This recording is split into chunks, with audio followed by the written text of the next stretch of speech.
Hey, welcome back after our long hiatus.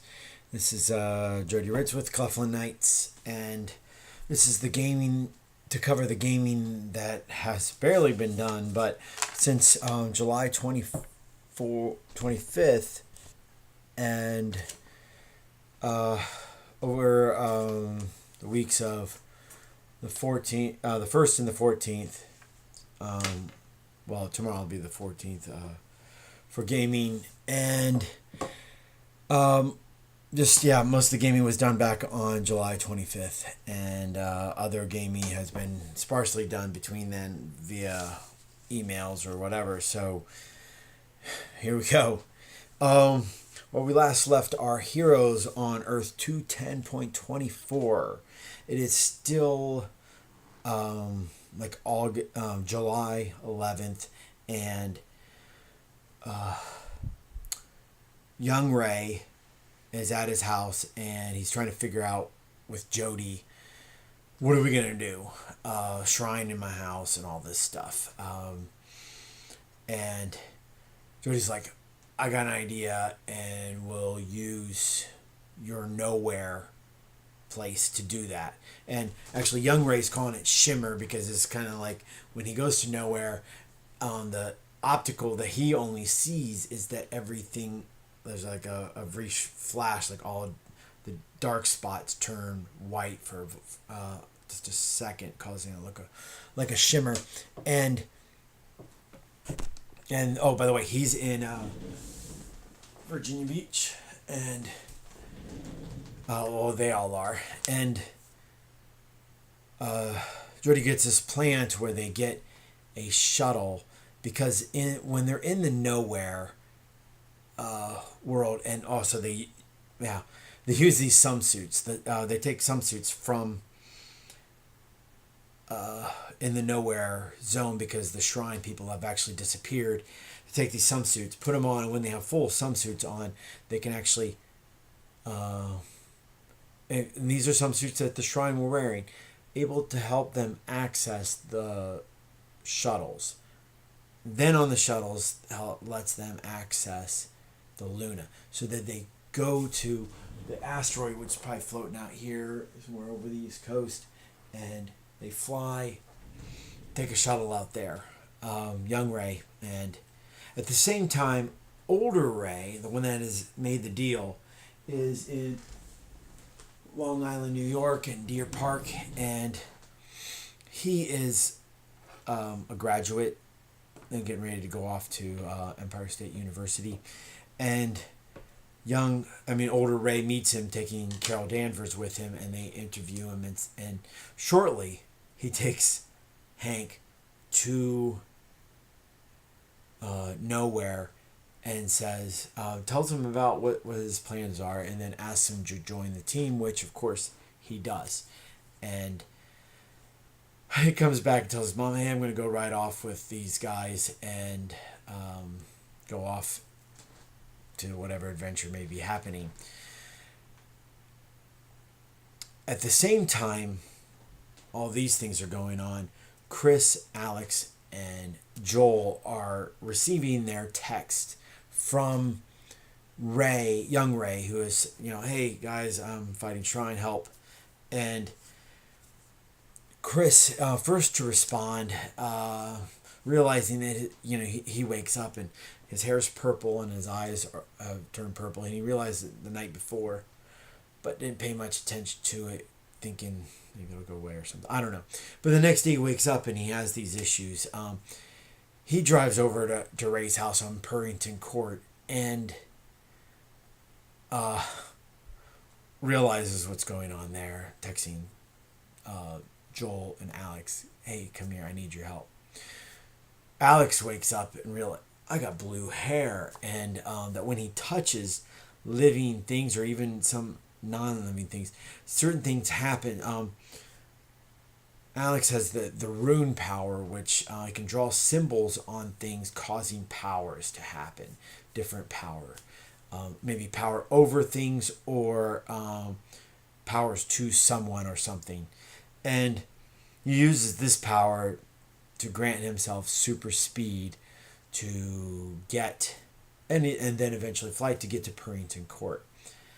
Meanwhile, Joel, not knowing that, and if he can do anything, drives his truck in there. And when he's on the way, at the corner of Dam Neck and London Bridge, he, because of an almost accident happens, he triggers the teardrop power, which is basically summoning this big ball of water of which he can control, but everything that's with all of a sudden around him, like I think it's 40, 50 feet everywhere, up, down, is all encased in this globe of water. And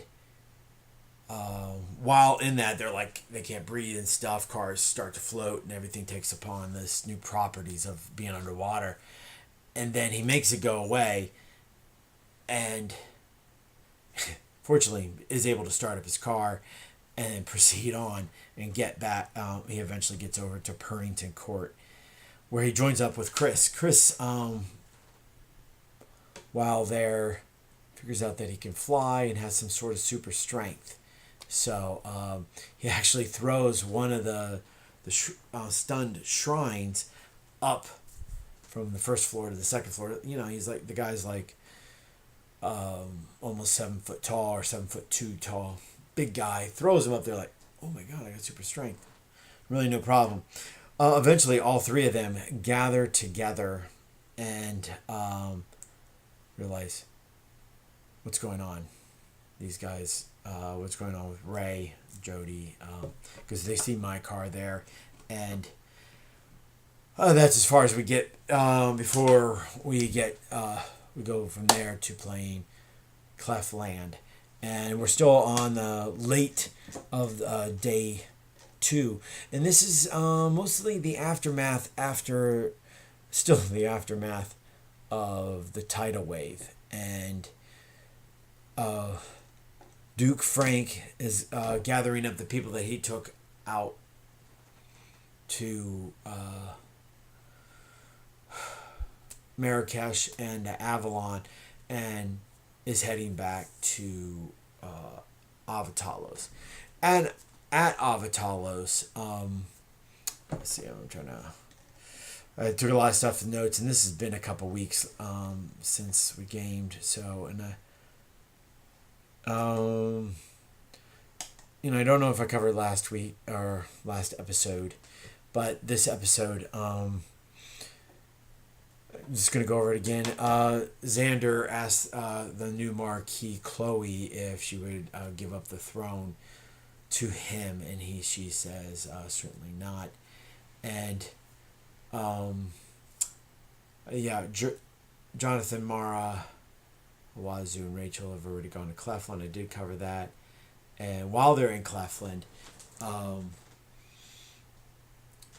Jonathan and Mara end up at Ray's Rock House, meeting Carter Jr. there, the guy who can see alternate futures, and get to talking with him, hanging out and seeing all the music going on.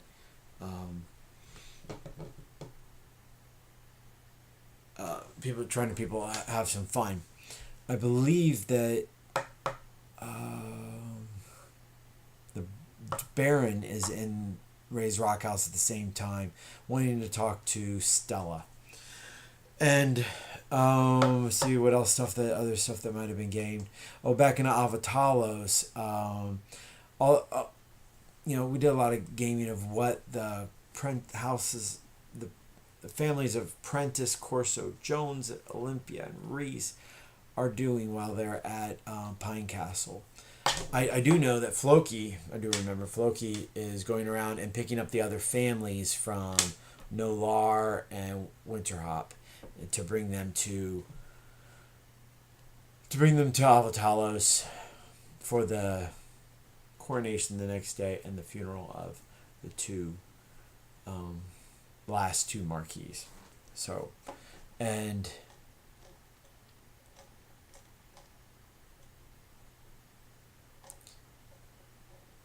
that might actually be it.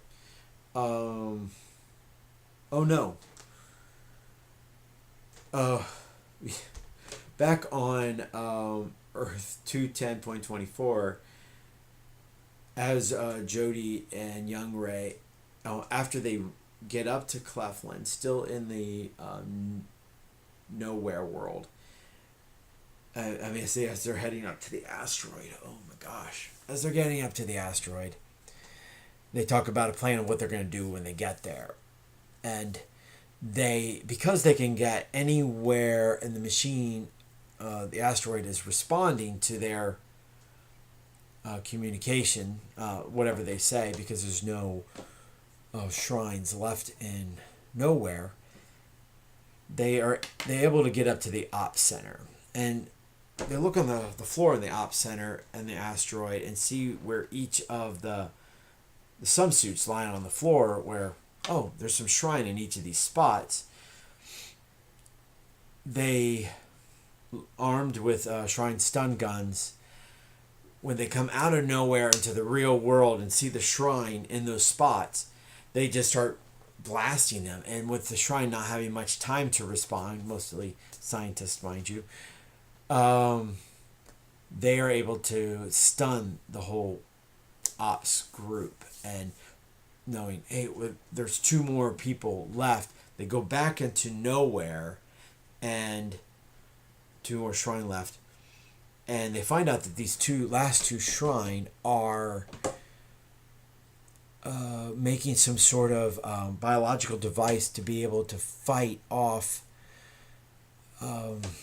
basically the Rays and Jody, because now they know that these people know about them and they need to stop this so that they can continue their scientific exploration of Earth 10, to 10.24, which is a variation of Earth 10.